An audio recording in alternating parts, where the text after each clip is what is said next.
Alright guys, this next part is completely optional. If you want to skip it, you can go right on ahead. We are dealing with lore and all of the documents and everything kind of found. So there are 142 documents and 34 relics. So if y'all really just want us to go ahead, skip, that's fine, whatever, go for it. But we're just gonna go right along, just to kind of keep everyone up to Okay, date. let's begin. It's Tuesday, the 25th of July, and I am here with Miss Lara Croft. How are you this afternoon, Miss Croft? Fine, thank you. Miss Croft, there's a bit of a joke about the word fine in psychiatry, that it often stands for feelings inside not expressed. I thought jokes were supposed to be funny. It's possible I oversold its value as a joke. However, if we're going to get anything out of our time together, you need to be honest. Now, can you honestly tell me that you feel fine? No, not for a while. Laura is almost completely closed off. But it's clear that she's in pain. Trinity will undoubtedly want me to use this against her. Tell me more about the dreams. Nightmares. And I don't remember them, just the feelings that remain. In dreams, the feelings are often more important than the specifics. Tell me about those feelings. I'm on the island and my friends are dying. There's nothing I can do and it's all my fault. Lara, from what you've told me, your friends survived the island because of you. Only a few of them. None of them would have survived if you hadn't been there. It's not your fault. None of them would have been there if it wasn't for me. Of course, it's all my fault. Guilt is a common driver in the Croft family. We used it to great effect with her father. Let's see where it takes Laura. Have you reached out to the other survivors since your return? Have you been in touch with your friend Sam? You know I haven't. Even if her doctors let me, she doesn't want to see me. You were very close to her before the island. Don't do this. That must be very difficult, to be separated from the people you need the most. When a trauma is shared, the healing process can be accelerated by talking to the people you shared it with. Can we not do the whole patronizing sympathy thing? You know it hurts. I've told you it does. But it's what Sam wants. I have to accept that. I can listen to what you have to say. But you have to open up to someone, Lara. You're not alone, no matter how much you think you are. Perhaps we're pushing her too hard. I'll reach out to her and test the waters. If she's ready to open up to someone, it needs to be me.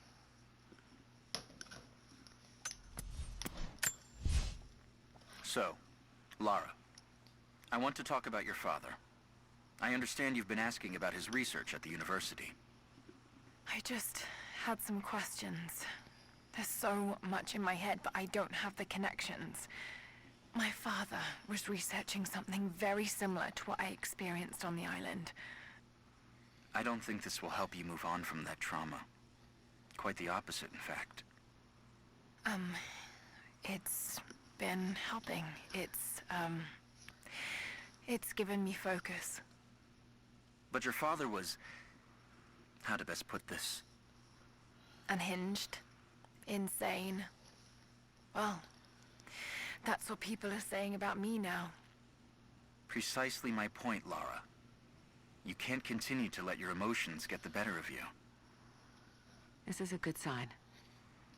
Lara's getting angry, and when she's angry, she takes action. We should push her even more. Direct her anger in the right way. Trinity believes I'm wasting my time, but if there's anyone who can crack her father's research, it's Lara.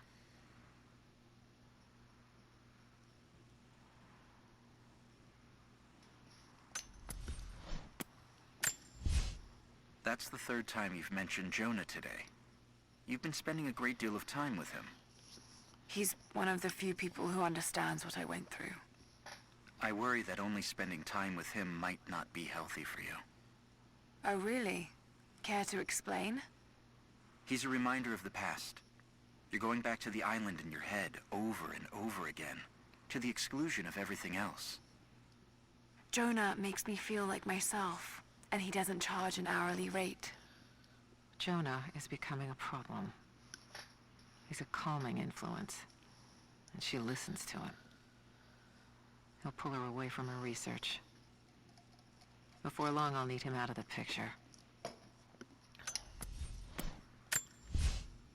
Would you say you have control issues, Lara? Doesn't everyone? I mean, no one wants to feel out of control, do they?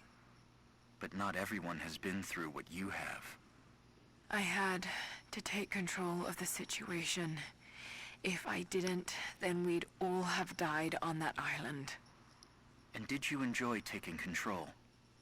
You mean killing, don't you? Did I enjoy killing? I did it because I had no choice. Lara is avoiding the tough questions. It's hard to tell if she's merely being stubborn or she's actually frightened of the answers. By the end of this, she may have to face a hard truth about the kind of person she's become. We began invasion of the valley not 24 hours ago. I expected resistance and have not been disappointed. The people of the valley think they defeat us, but the harder they fight, the stronger my resolve grows. If they weren't protecting something, they wouldn't martyr themselves so. They wouldn't endure tortures with such resolve. They are believers. I respect that. But they are on the wrong side of this battle. It will not be long now. A new, better world is at hand.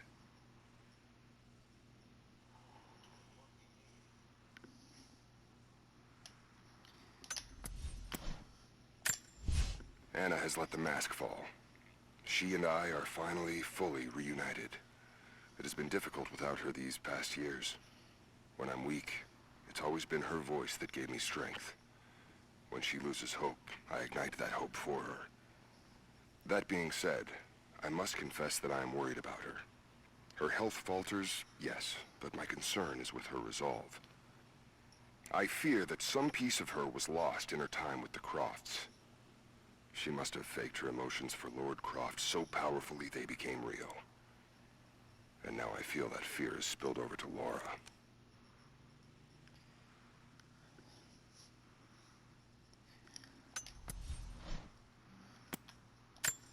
As we push deeper into the valley, I feel reassured that this is the work I was chosen to perform.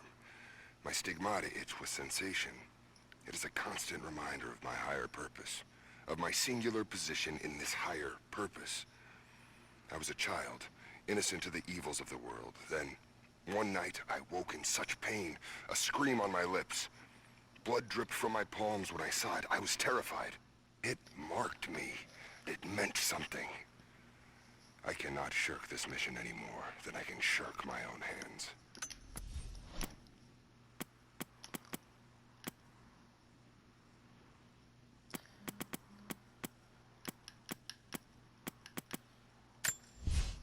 I've finally laid my betrayals bare. Lara knows the truth. Now a strange series of emotions has gripped me. Remorse, certainly. Remorse for a piece of me that was left inside that torture cell. But something else, too. I know Constantine thinks that I've lost my edge, that my time with the Crofts has made me soft, but he's wrong. It isn't softness. It feels instead like a new kind of resolve. I knew Lord Croft to be an intelligent man. I know his daughter holds secrets in her head. As an ally, she'd be invaluable. As an enemy, she'll be a difficult problem. I must make sure that Constantine's arrogance doesn't get the better of him as we take her on. Strange being in the field again. I was undercover for so long, locked in a life of comfort at Croft Manor. Here there is no comfort at all. The air is frozen, the food is canned and cold. The company, aside from Constantine, is abysmal. But I asked to be here. I need to be here. I do not have the luxury of time or patience. Constantine and I begin this journey together. I will be there when he fulfills his destiny. So for now, I'll breathe deep. I'll let the cold air burn my lungs. I'll let it remind me that I'm still alive. And let it fuel me for the final push towards our destiny. As we push deeper into the valley, I find myself staring at the ruins and pondering my own mortality. These structures have been here for ages, waiting for this moment. I can feel their anticipation. The stone itself wants us to succeed. And what is there to stop us? Non-believers, the fearful, and the lost. Those that hid the source from Trinity for so long. We are the very people who would use what's hidden here as it was intended to be used. This world is too corrupt, too rotten, too sick to be saved by any means other than Trinity. We will have our army. A righteous man will lead it. Constantine will be that man.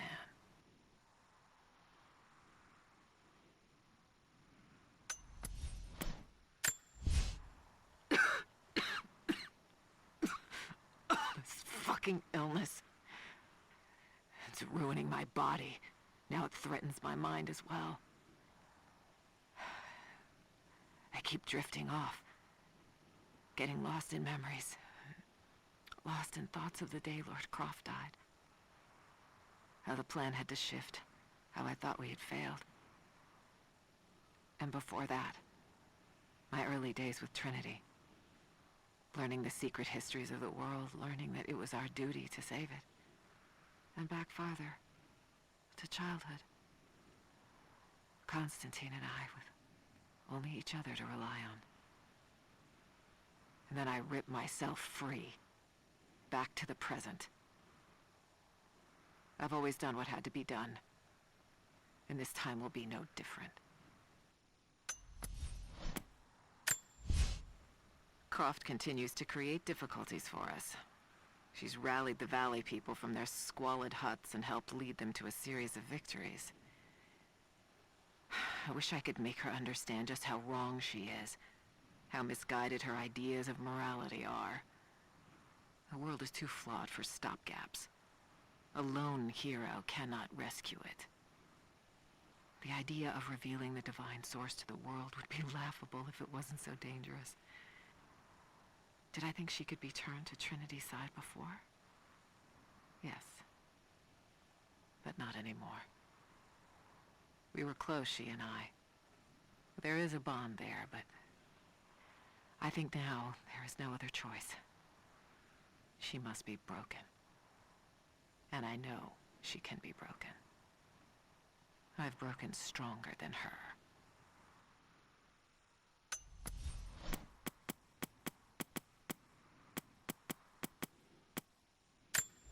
The day I feared has come. There can be no more denying it. The helicopters we saw last sundown represent a new incursion onto our lands. We have grown up in the shadow of our parents' struggle, and now, it seems, we will have our own. But the sacred duty must be done. We must protect the source of God's grace on earth.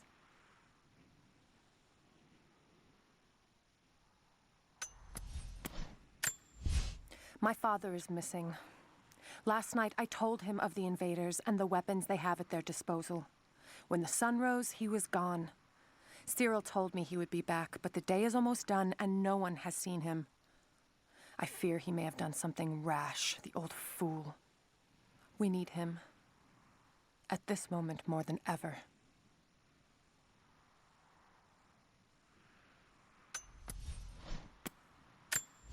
Elias and I will attempt to reach the far hills, where the old bear lives. Trinity is still clustered below in the old Soviet base. We will wait until the dead of night to go. It is a great risk, but we know a battle is coming. We'll have need of the medicinal herbs that grow in those hills, if we are to survive the coming struggle.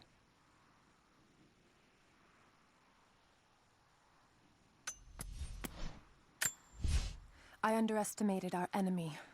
Elias is now dead because of my fool's errand, and my father has not been seen in 2 days. We would need to be at our full strength to resist Trinity, but it seems the killing blow was dealt before the fight even began. We have the armor of our faith, but what good is it against an enemy that grows stronger with every passing generation? If we survive this time, I fear our children will not survive the next.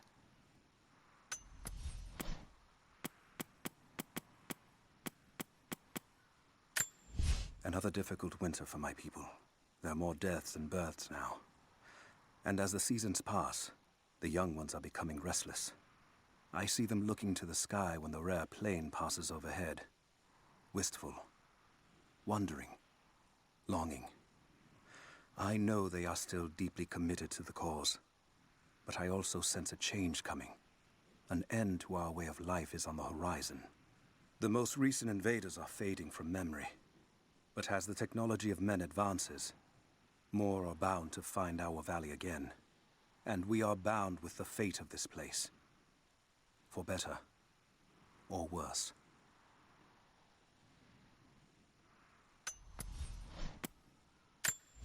I made a mistake today. One that threatens to lead to more mistakes. I spent time alone with Alya. Something I have avoided until now. She reminds me of my beloved Sophia, whom I thought I'd long forgotten, and it opens my heart like a wound. She clouds my judgment, even when she is not present. I sound like a giddy child, and those days are far behind me. I must bury these old feelings deep and stay apart from my people for a time.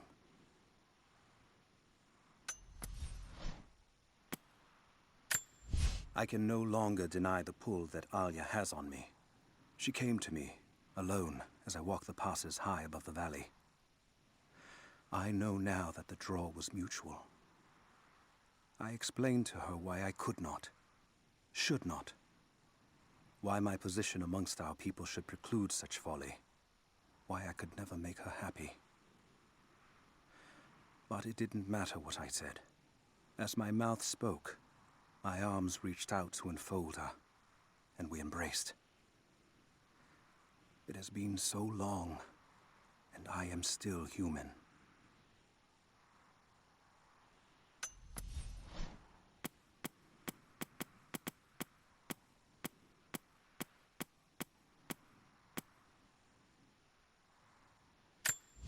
I received word today that university funding would be cut again. It's becoming increasingly difficult to continue. I face constant ridicule from people I once considered colleagues and friends. They have no idea.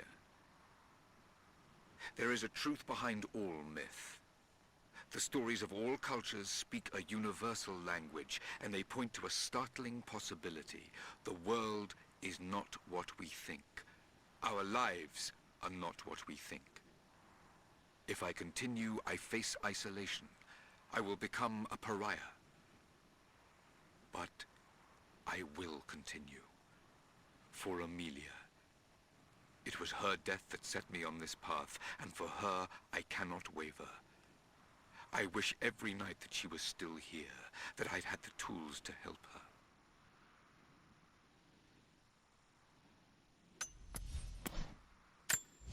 Lara has accused me of paranoia again.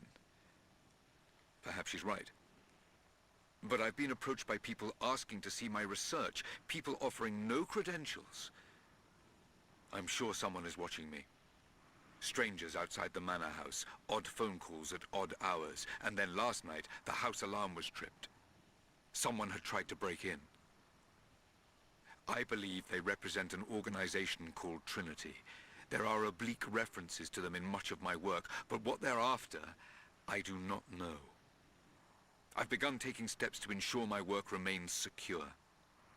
One day, I hope Lara will understand why I did all this.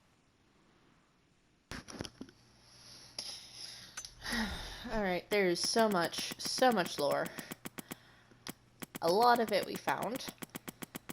Some of it we haven't. So...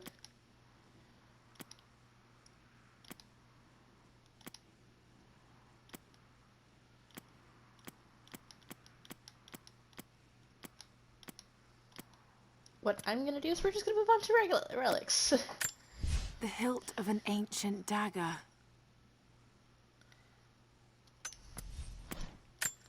A thin, fluted flint arrowhead, snapped in two. The base is familiar. An ancient deer charm carved from a stag's antler. It could have been an important object, or a child's toy. A prehistoric carving of the bear. The stone looks like it could have come from this valley. A gold sword hilt inlaid with jewels. This belonged to a Byzantine noble.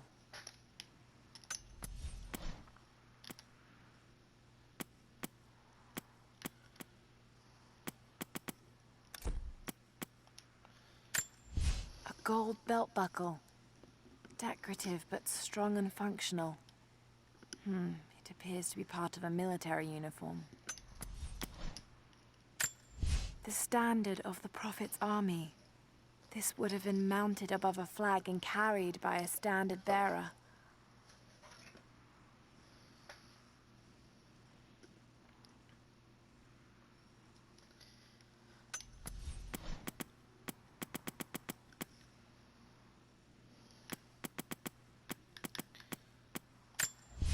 Another religious symbol, but this one is simple and handmade. The Prophet must have drawn followers from every walk of life. A religious icon, detailed and inlaid with gems. It looks Byzantine, perhaps 10th century. It fits with the legend of the Prophet.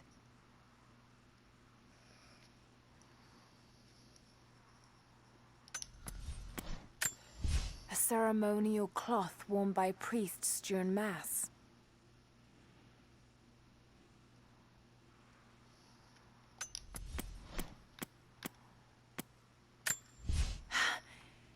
It's a reliquary box. Something used to protect and hold relics of the saints. Anything from teeth to fingers to the entire head. This claims to be a relic of the Prophet.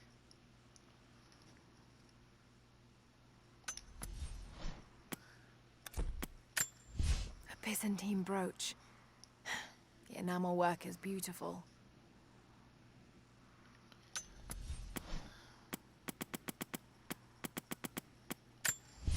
A coin with an image of a city stamped in gold.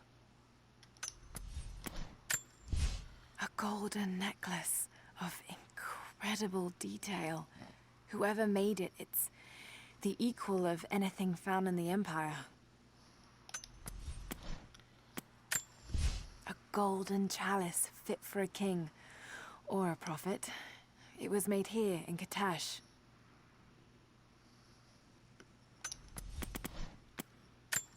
The Prophet's icon cast in gold. The metal workers of the city started to develop their own style, but it's still similar to Byzantine craftwork.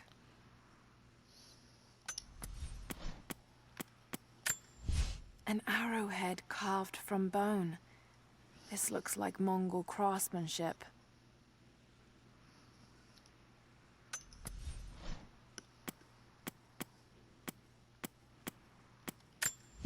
A crown from one of the princes of Kiev. How did it come to be all the way out here?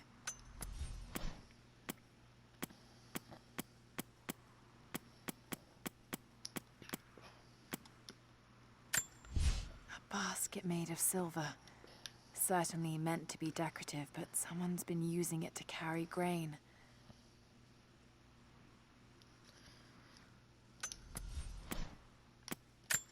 An iron coin with one side cut and shaped into a crude claw tool, perhaps to remove nails.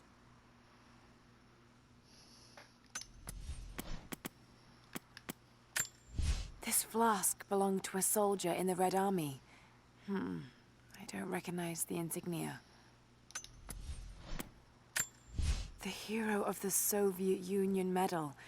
It's the highest honor given for acts of heroism. Perhaps one of the Gulag officers? A silver cigarette case. Looks like it's been through a war, which is likely. 1942. A small gentleman's pillbox with an enamel hammer and sickle. Soviet military dog tags, standard issue.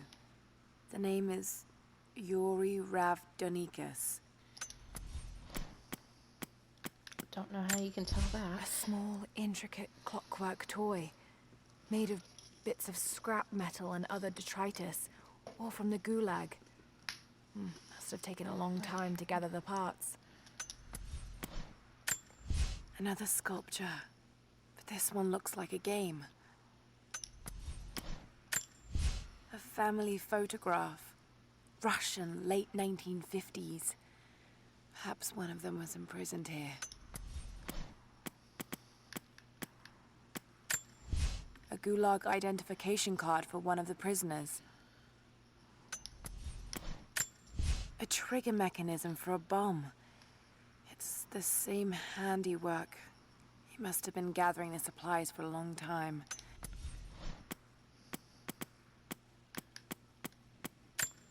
Someone's rosary.